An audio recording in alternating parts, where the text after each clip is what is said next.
Ayan po, nandito kami ngayon sa Pililla Rizal dito sa Windmills. Alas 8 na po ito na ng umaga. Ayan guys, medyo pagkarating mo rito, bayad ka ng parking na 20 pesos.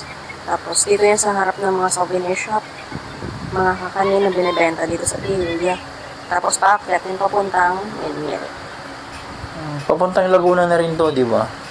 Yung sa kabilang side. Pero sabi ng ilang mga tourist din dito, natatanaw mo yung Laguna Lake sa kabila. Kabilang banda. Pag nandun ka na sa may bandang Windmill sa taas.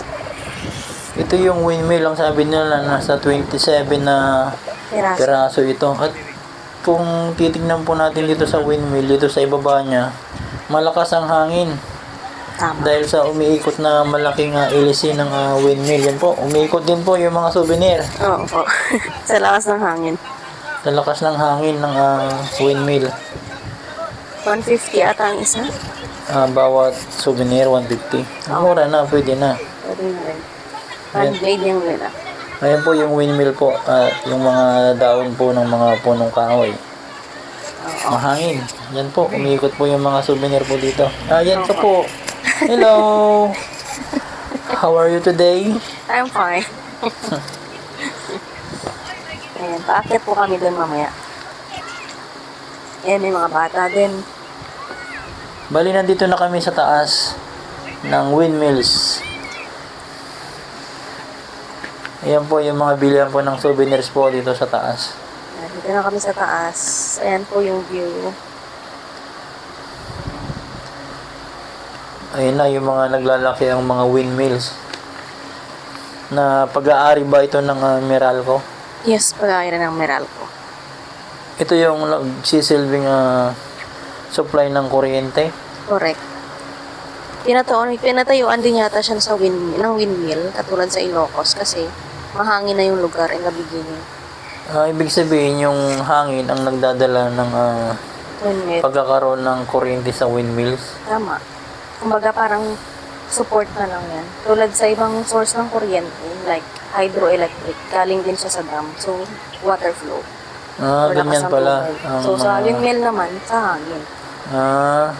Galing pa rin sa nature, yung natural energy. So, kuryente pa rin pala to. Na nagsusupply ito sa buong Kamaynilaan. I don't know kung Kamaynilaan or Rizal na yung sako. Oo. Or Pililla lang. So, malaking bagay pala ito sa mga tao. Sa atin. At nakakapagbigay ng supply ng kuryente. Kuryente. Ayan ang tataas po. Pag pumunta kayo dito, nakaka-refresh siya. Yung parang, mas maganda pumunta kayo dito, yung parang pa-boost. Ayun pala yung araw. Ayan, yung isa pang overlooking po yung Coffee shop yan sa Santis. Santis yan. Nadadaanan mo yan siya, papunta dito.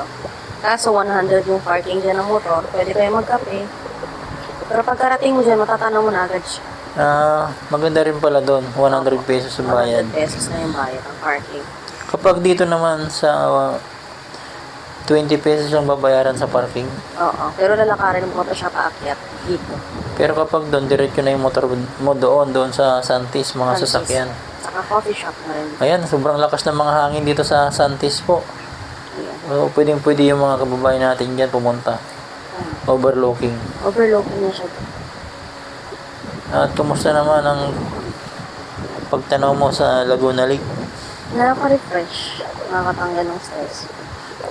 Dahil sa trabaho. Pwede rin. Kapag makita ka ng magandang nature, Nawawala yung stress sa yung trabaho. stress mo, yung mapagalitan ka, ganun. Oo. Ah, Kumbaga, parang unwind na rin. Ganda ng kalikasan dito. Ayun yung Laguna Lake na tatanaw na dito. Ayan, yung kabundukan doon. Nakapaikot yan sa Mga lake. Quezon na yata yan, yung lugar na yan, Quezon. Quezon, Laguna. Oo. May daanan ba dito papuntang Laguna? Quezon Province. Laguna meron. Laguna na to eh. Ngayon ko lang nalaman na may daanan pala dito. Ang akala ko noon, kailangan mo lang magpunta SLEX Sa Laguna. Laguna, oo. Sa San Pedro, Calamba, ganun. Oo. Pero dito meron. Kasi papuntang Bicol na rin tong kalsada na to eh. Yan. Ang ganda, di ba? Yan, nakaka-relax pumunta rito sa windmills. 27 na windmills nagsusupply ng kuryente Tama. sa mga kababayan po natin. Kaya malaking tulong po ito ng Meralco. Ayan. Ang lawak ng lake po ng Laguna, grabe. True. Ang ganda. Nilagyan nila ng pag-isdaan yung ibang part. May- Sila tayo or tilapia. Palaisdaan. Oo. Grabe, lakas ng hangin. Kaya nakaka-relax dito. Alas 8 ng umaga, 8:30 na siguro ito. Later. Ayan po yung mga ibang riders po. Mamasyal. Nagpipicture din sila. Yan, ganda ng windmills. Ganda ng view. At yan po yung napakalawak na Laguna Lake. Yung gubat po dyan. Kabundukan sa kabila niya. Mukha siyang malapit tingnan, pero pag tinry mo, malayo. Malayo, oo. Kasi naka-zoom na to eh. No. Naka-zoom. Kung may time tayo, sarap sanang puntahan, ano? Kaso, limited lang yung oras natin. May pasok pa tayo mamaya. Okay. Pag nagkaroon ng day off, puntahan natin. Ang ganda. Talagang nakaka-relax dito. At yan po, at maraming salamat po sa panonood. Ito po yung latest update dito sa Windmill, Pililla Rizal. Thank you for watching. God bless po.